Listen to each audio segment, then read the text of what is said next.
Who would you consider as the most badass person in history?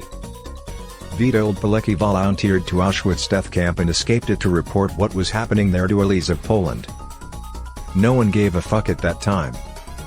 I think Pilecki is the ultimate unit of badassing. Even in his kangaroo court trial he declined to show any sign of surrender. You really need some big brass ones to break into a death camp, gather intel, organize a resistance, and then break out again. Imagine going through this hell to testify, only to find out nobody gives a fuck. Desmond Doss. An army medic in World War II who was constantly belittled and abused by his battalion and superiors for refusing to use a weapon as it went against his beliefs.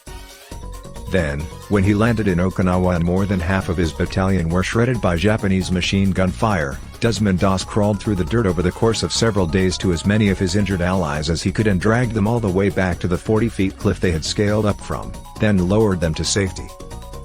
Some of these injured men were lying 15 feet from the enemy machine gun itself, and all the while Doss wore his medic helmet, which stood out like a giant bullseye on a battlefield where the Japanese soldiers were ordered to kill doctors first to crush morale. In the end he had saved the lives of 75 men, and survived with an arm fracture from a sniper round and several pieces of shrapnel embedded in his body from when he tried to kick a grenade away from him and his men. He is the only soldier without a gun to be awarded the Medal of Honor. To add, when he fails to kick the grenade and it exploded and shattered his leg, he still insists for the stretcher carrier to bring the other wounded first before him. This moment is not included on Desmond's biographical movie Hacksaw Ridge. Why? Because the director, Mel Gibson, said that he thought that people would think that the scene is exaggerated and unrealistic, despite it literally happened.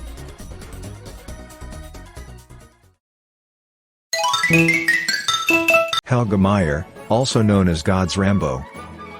A Danish special forces officer who bought a 1972 Camaro and turned it into an up-armored beast so he could deliver humanitarian aid in war-torn Yugoslavia during the civil war and ethnic cleansing. I was waiting to find this one. Here is an article about it for those interested. Some URL. I still think this would be a great movie. Peter Freuchen. He was a Danish explorer, journalist, author and anthropologist. He is widely known for his exploration of the Arctic Circle and discovery of vast areas of Greenland. He was an indigenous rights activist, having married an Inuit woman. He escaped a death warrant issued by the Third Reich for punching Nazis. Received an Academy Award for the Best Motion Picture in 1933. Won the $64,000 question as a contestant on the game show. He wrestled a polar bear and won. And as if this all wasn't enough, he escaped a near-death encounter in a blizzard by fashioning a spade out of his own frozen feces. Damn, impressive guy. Took a turn at the end that I was not expecting though. This is the answer I was looking for.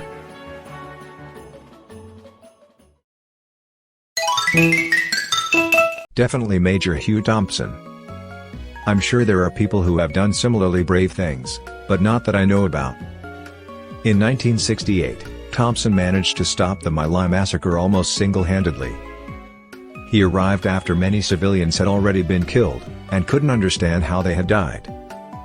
After realizing his fellow American soldiers were firing on unarmed civilians, he landed his helicopter between the Vietnamese and the soldiers.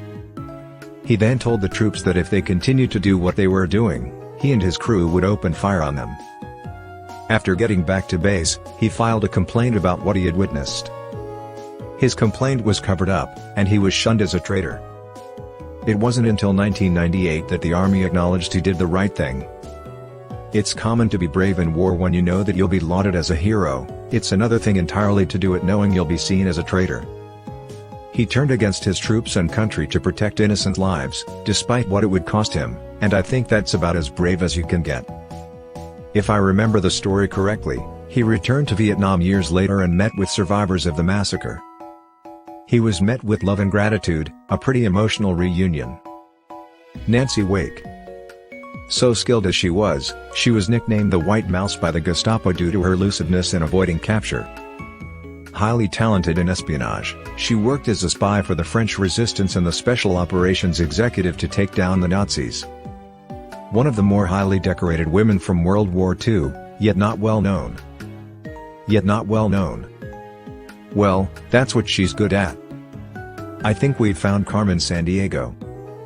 I hope you don't get downvoted for that. That comment cracked me up. That teenage girl that was the sole survivor of a plane crash and made her way through the Amazon.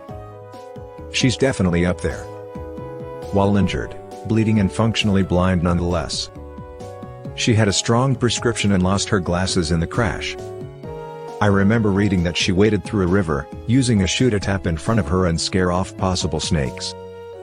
She was then found by a native tribe boating in the river. You're just going down the river, like always, and you spot a nearly blind foreign child warding off snakes in the middle. What a day that must have been.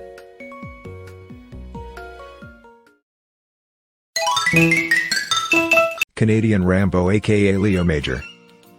Dude liberated an entire town in the Netherlands by himself while injured in World War II. Some URL. Heck yeah. Leo was awesome. Took a German tank over, solo, went head to head with an SS patrol, killed 4 and lost an eye to a phosphorus grenade, went on to become a sniper. And that's just the first paragraph from his Wikipedia page about his life. Dude was a legend. Despite all the crap he did that should have gotten him killed, he died in 2008 at 87, home in Canada. You know, even with one eye I see better than most people at night. Killed 4 of them and the rest ran off is a direct quote. Dude's insane. Battle of Stamford Bridge, the lone Norse axeman single-handedly held up the entire English army. Galvarino. He was a fierce Mapuche warrior that had both of his hands chopped off as punishment when captured by the Spanish during the Arauco War. Rather than slaughter Galvarino, the Spanish sent him back to the Mapuche to send a message, but instead of causing the Mapuche to surrender, it had the opposite effect. Galvarino decided to have 2 knives lashed to the stumps where his hands used to be. He learned to fight without hands while using the knives as weapons. Less than a month later, Galvarino fought with the Mapuche against the Spanish again. Around 3,000 Mapuche warriors engaged 1,500 of the Spanish on November 30, 1557. At the Battle of Milarapu. Although they didn't win, Galvarino killed several of the Spanish before the army of 3,000 were all killed. If I remember correctly, he was offered a chance to live at the end of that battle, but he basically told them that he was going to fight them until they killed him, so they killed him. I'm not sure what they expected from Rageman Knife Hands DBH. That he would retire to a life of pottery? The woman who killed the hitman her husband hired to kill her. It was so badass I never forgot the part in the story where she has the hitman in a headlock or something and is yelling "Who sent you?" Like, fuck. His final words, "You're strong." Like fuck, that woman is hardcore. Sounds like an anime plot. It seems I underestimated you. I guess I'll have to get serious.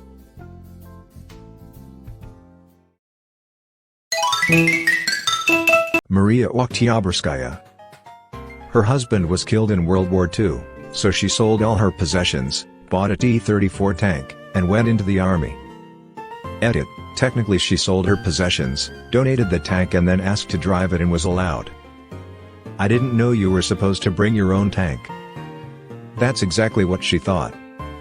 Hop-in losers were going to the war front. I'd kiff it's true, but a story about a kid getting his limb bitten off by a shark. The uncle was with him. The uncle dragged the shark out of the water and retrieved said limb from shark. Believe the kid made a full recovery. I've read about this recently, mostly true, but the boy did not make a full recovery, though reattaching the arm was successful. The blood loss he suffered caused brain damage and he remains nonverbal but is living a happy life. He was kept alive due to the CPR efforts of the people around him. By wrestling the 200-pound shark, the uncle prevented it from attacking the other children in the water as well as helped to retrieve his nephew's limb. Totally as an aside, apparently a bullshit accusation went viral, penned by an anonymous source, and ultimately debunked, that the uncle had been shark fishing and chummed the water and had landed and reeled in the bull shark that attacked his nephew. I heard that accusation from the locals in the town where it happened. Perhaps they were trying to prevent fear of sharks amongst tourists? Robert Smalls. He escaped slavery, stole a Confederate boat, sailed away to freedom, and later served in Congress. Awesome. Haha, that would be a perfect movie. In the end, he just sails away in the sunset. Well, glad to be a bearer of good news, Amazon is planning or are already filming the movie right now. It's called Steal Away. He absolutely deserves a movie. Maybe not the most, but definitely an honorable mention, Stanislav Petrov. The man who saved the world from an all-out nuclear war in 1983. Related, Vasily Arkhipov, the person who stopped the Cuban Missile Crisis from going nuclear. Edit, some URL. Not sure why my original link doesn't work, but thanks to the commenter who gave the working link. I went into this post with this in mind, and seeing them both as the top comment gave me a very unexpected but truly wholesome sense of validation.